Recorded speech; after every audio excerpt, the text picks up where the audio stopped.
Welcome to Pioneer study. हम लोग बात कर रहे हैं नियंत्रण एवं समन्वय की। मस्तिष्क शरीर का सबसे महत्वपूर्ण अंग है जो मानव शरीर के विभिन्न जैविक क्रियाओं को नियंत्रित करता है। इसका भार लगभग 1400 ग्राम होता है। यह 3 भागों में विभाजित है: अग्र मस्तिष्क, मध्य मस्तिष्क और पश्च मस्तिष्क। पश्च मस्तिष्क पीछे की ओर मेरुरज्जु का निर्माण करता है और मस्तिष्क के विभिन्न तंत्रिकाएं निकलती है जो शरीर के विभिन्न अंगों की ओर संदेश पहुंचाती है। इसे क्या कहते हैं? न्यूरॉन कहते हैं। जो मस्तिष्क से जिसका बना होता है उसे क्या कहते हैं? न्यूरॉन कहते हैं। ये 3 भाग से मिलकर बना होता है: साइटोन, डेंड्रॉय और एक्सॉन। साइटोन यह तंत्रिका कोशिका के अगली षटकोणीय रचना है जिसमें नाभिक एवं कोशिका द्रव पाया जाता है। डेंड्रॉन या साइटोन के विभिन्न सिरों से निकलने वाली धागे नुमा रचना है। एक्सॉन या साइटोन से निकली हुई तंतुनुमा, ये हो गया एक्सॉन, ठीक है, और ये हो गया डेंड्रॉन, ये हो गया साइटोन और ये आपका न्यूक्लियस। आगे बढ़ते हैं। अंतःस्रावी तंत्र अंतःस्रावी तंत्र का मुख्य कार्य शरीर में रासायनिक समावस्था बनाए रखना है। ये ग्रंथियां तथा हार्मोन्स से मिलकर बनता है। ग्रंथि कोशिकाओं का ऐसा समूह या ऊतक जो तरल पदार्थ यानी कार्बनिक पदार्थ स्रावित करता है उसे क्या कहते हैं? ग्रंथि कहते हैं। यानी तरल पदार्थ जो कार्बनिक होता है या इसको हार्मोन स्रावित करने वाले अंगों को क्या कहा जाता है? ग्रंथि कहा जाता है। ग्रंथियां 3 प्रकार की होती है: एंडोसेरेनिक ग्लैंड अंतःस्रावी ग्रंथियां, मिक्स्ड ग्लैंड मिश्रित ग्रंथियां और एक्सोसरिंग ग्लैंड बाह्यस्रावी ग्रंथियां। अंतःस्रावी ग्रंथियां, ये ग्रंथियां नलिका विहीन होती है, इसमें नलिकाएं नहीं होती हैं अंतःस्रावी ग्रंथियों में। इनमें बनने वाला तरल पदार्थ हार्मोन कहलाता है।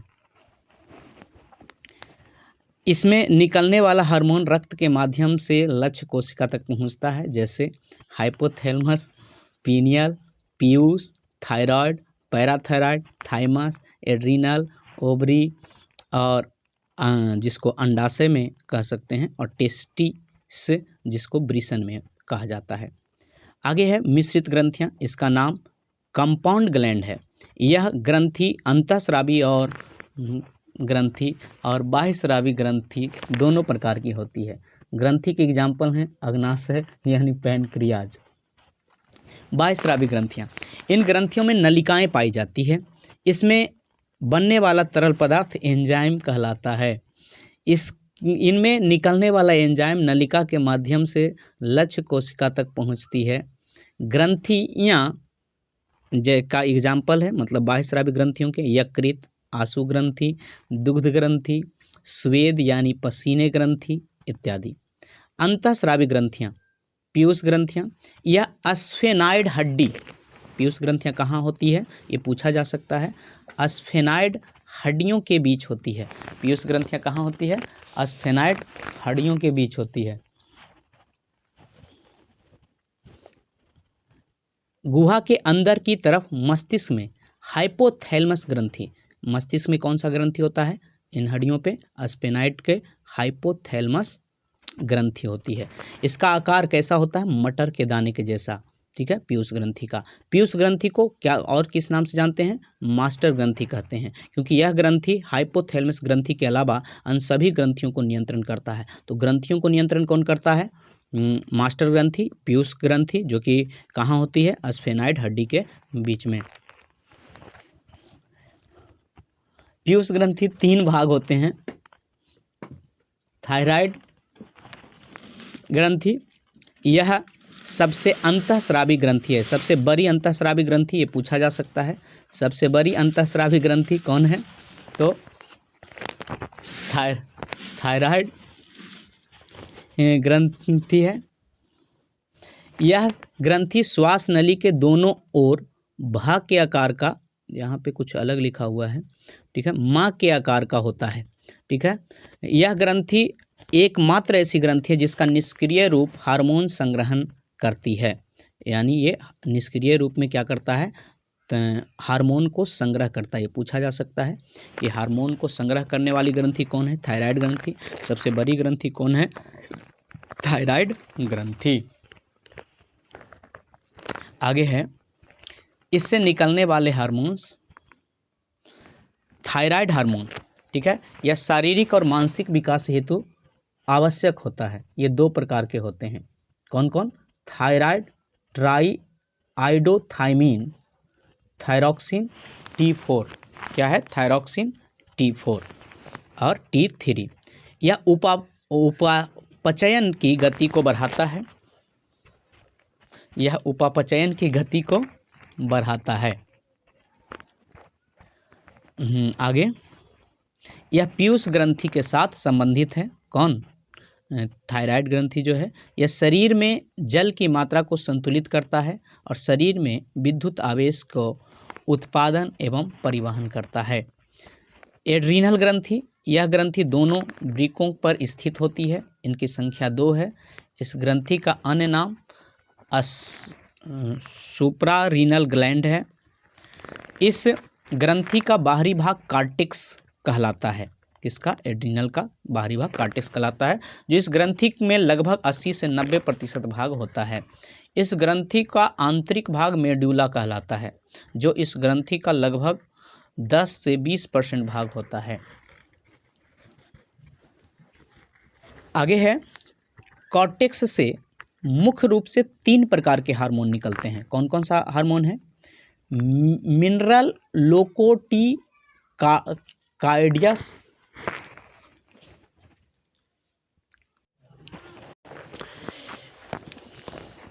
यह हार्मोन का एक समूह है, कौन, मिनरलोकोर्टिकाइड्स, जिसका प्रमुख हार्मोन एल्डोस्टेरोन है,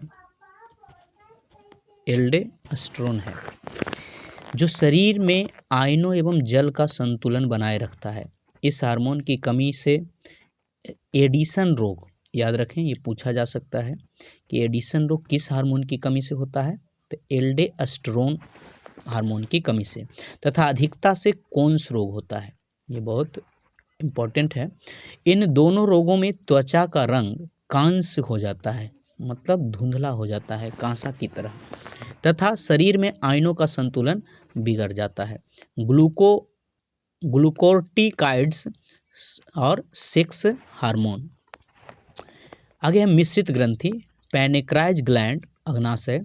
यह ग्रंथि अमाशय के नीचे उदर गुहा में स्थित है। यह ग्रंथि शरीर की एकमात्र मिश्रित ग्रंथि है, जिसका 98% भाग बहिस्रावी होता है, जबकि 2% भाग अंतःस्रावी होता है।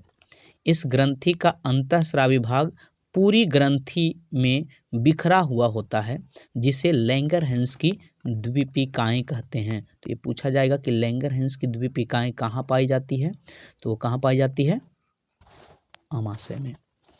अग्नाशय नहीं, अमाशय में नहीं, ये कहाँ, अग्नाशय में, यहाँ पे थोड़ा अमाशय के नीचे जो अग्नाशय होता है, अग्नाशय में पाई जाती है। अग्नाशय ग्रंथि शरीर की दूसरी सबसे बड़ी ग्रंथि है, क्योंकि सबसे पहली कौन सा है, यकृत, और अग्नाशय दूसरा। अग्नाशय ग्रंथि में 3 प्रकार की कोशिकाएं पाई जाती है। अल्फा कोशिका, इन कोशिकाओं में ग्लूकागॉन नामक हार्मोन होता है, जो रक्त में ग्लूकोज की मात्रा को नियंत्रित करता है। यहाँ पे पूछा जा सकता है कि ग्लूकोज की मात्रा को नियंत्रित संतुलित कौन करता है, ग्लूकागॉन हार्मोन। ये कहाँ से निकलता है, ये अल्फा कोशिका से। अल्फा कोशिका कहाँ होता है, अग्नाशय ग्रंथि में। बीटा कोशिका, इन कोशिकाओं में इंसुलिन नामक हार्मोन स्रावित होता है, जो रक्त की शर्करा की मात्रा को नियंत्रित करता है। देखिए, ग्लूकोज की मात्रा को नियंत्रित कौन करता है, ग्लूकागॉन। शर्करा की मात्रा को कौन नियंत्रित करता है, इंसुलिन। इन कोशिकाओं में सोमेटोसिन नामक हार्मोन, गामा कोशिका में कौन सा हार्मोन, सोमेटोसिन नामक हार्मोन होता है, जो ग्लूकागॉन तथा इंसुलिन के संतुलित करता है। आगे, नियंत्रण एवं समन्वय। किसी जीव उसके पर्यावरण में आने वाले परिवर्तनों की पहचान करना तथा वह उस प्रक्रिया में उद्दीपन, उद्दीपन का मतलब जो पर्यावरणीय परिवर्तन है उसे हम क्या कहते हैं, उसे हम उद्दीपन कहते हैं। ठीक है। जंतुओं में नियंत्रण और समन्वय तंत्रिका तंत्र एवं पेशी कोशिकाओं के द्वारा होता है। तो ये आपका तंत्रिका तंत्र रहा जिसमें न्यूरॉन दिखाया गया है, और ये आपका पेशी तंत्र जिसमें मसल्स दिखाए गए हैं। आगे है पादप में नियंत्रण एवं समन्वय। जब बीज अंकुरित होता है तो जड़ें नीचे की ओर तथा तने ऊपर की ओर नवोदित दिशिक में विकसित होती है। ये नवोदित दिशा या एकल दिशा भी कह सकते हैं। वृद्धि से मुक्त और वृद्धि पर आश्रित गतियाँ। छुई मुई के पत्ते कोशिकाओं में जल भर जाता है और पादपों के नियंत्रण समन्वय शुरू होता है। स्पर्श होने की सूचना देता है और वैद्युत रसायन संसाधन बनाता है। स्पर्श से छुई मुई का पत्ता में होने वाली गति कंपना कुंचन वृद्धि से मुक्त होती है। वृद्धि पर आश्रित गतियाँ। पादप के लिए उद्दीपन, प्रकाश, गुरुत्व, जल, रसायन। अंगूर के पौधे की प्रतान स्पर्श के प्रति संवेदनशील होती है।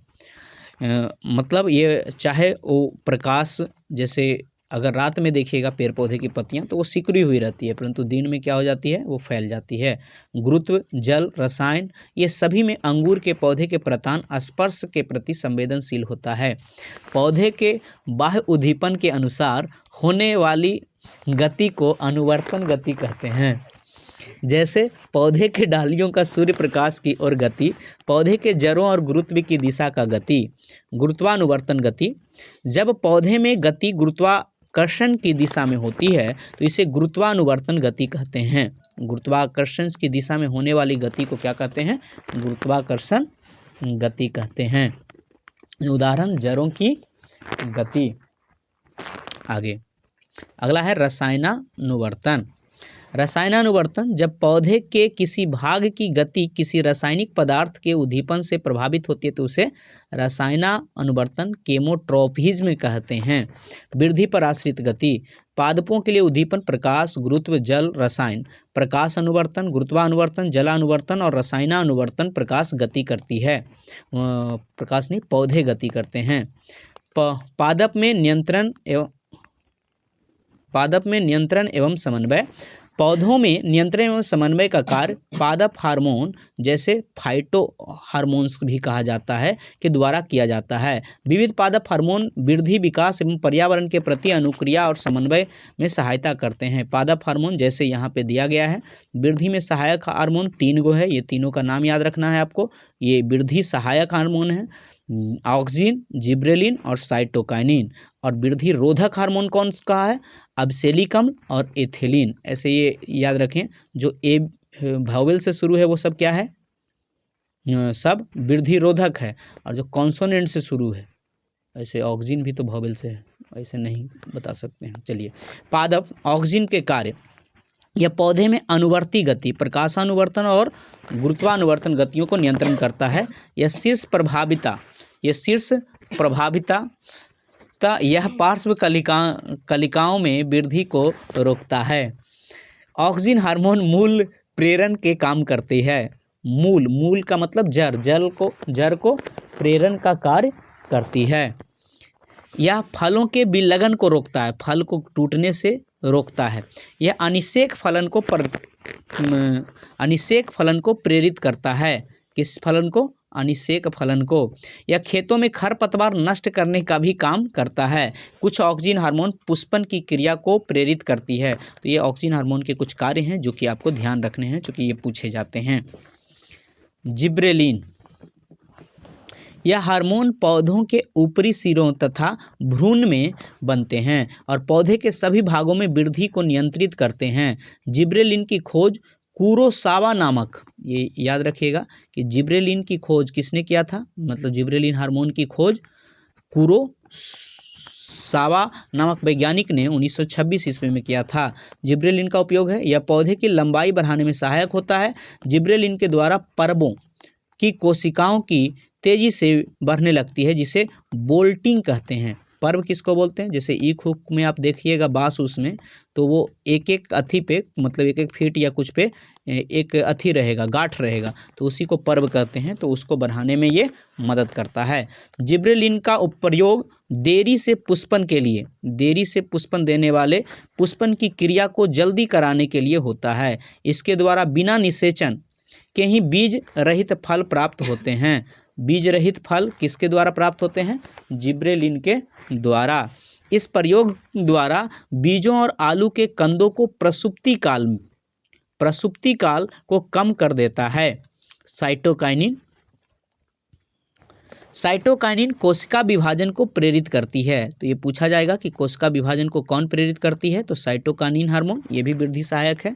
विशेष रूप से फलों और बीजों में अधिक सांद्रता में पाया जाता है, मतलब ये अधिक मात्रा में फल और बीज में पाया जाता है। यह प्रसुप्ति काल को कम कर देता है। प्रसुप्ति काल का मतलब अंकुरण काल को कम कर देता है। यह फल तथा पुष्पों की संख्या को बढ़ाने का कार्य करता है। साइटोकाइनिन में जीर्णता को रोका जाता है। जीर्णता का मतलब कोई चीज़ झड़ जाए, जैसे पुष्प तो बन रहा है परंतु उसे फल कन्वर्ट नहीं हो रहा है, तो उसी को क्या कर देता है? ये रोकता है। जिब्रेलिन के प्रयोग से मटर, सेम, टमाटर आदि की पत्तियां अधिक चौड़ी हो जाती है। ठीक है, जिब्रेलिन के प्रयोग से मतलब पत्तियां चौड़ी किसकी सहायता से होती है? साइटोकाइनिन से। जीर्णता नियंत्रण, पुष्प एवं फलों का परिवर्धन आदि में जिब्रेलिन हार्मोन उपयोगी है। आगे है साइटोकाइनिन। एब्सिलिक अम्ल के प्रभाव और उपयोग। इसके घोल की पत्तियों पर छिड़कने से पत्तियों में जीर्णावस्था उत्पन्न हो जाती है। कौन सी अवस्था? जीर्णावस्था। किसके अथी से? एब्सिलिक अम्ल के अथी से जीर्णावस्था, मतलब पत्तियां गिरने लगती है। यह कोशिका विभाजन और कोशिकाओं को लंबा होने से रोकता है। यह पुष्पन को रोकता है। यह रंध्रों को बंद करके बाष्पो उत्सर्जन को कम करता है। कौन? एब्सिलिक अम्ल। ये भी एक पादप हार्मोन है। एथिलीन के प्रभाव और उपयोग। यह फलों को पकाने में काम करता है। ये पूछा जाता है कि फल को पकाने वाला हार्मोन कौन सा है? एथिलीन। यह पौधों को लंबा होने से रोकता है। इसके प्रभाव से मादा पुष्पों की संख्या में वृद्धि होती है, जबकि नर पुष्पों की संख्या कम हो जाती है। यह पुष्पन को कम करता है। कौन? पुष्पन को कौन करता है? एथिलीन।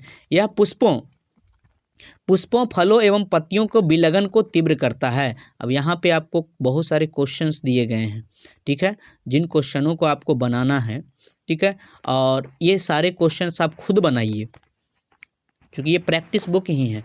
और इसको जब बनाइएगा आप, तो इसके क्वेश्चन आंसर्स का एक हम अलग से बनाना शुरू करेंगे, चूँकि वो भी बुक्स के तौर पे अब छपाई हो गई है, तो उसका भी आंसर्स आपको मिल जाएगा। गुड लक, फिर मिलेंगे अगले चैप्टर में अगले। और इसका आप अगर अथी चाहते हैं तो वो आपको मिलेगा टेलीग्राम पे।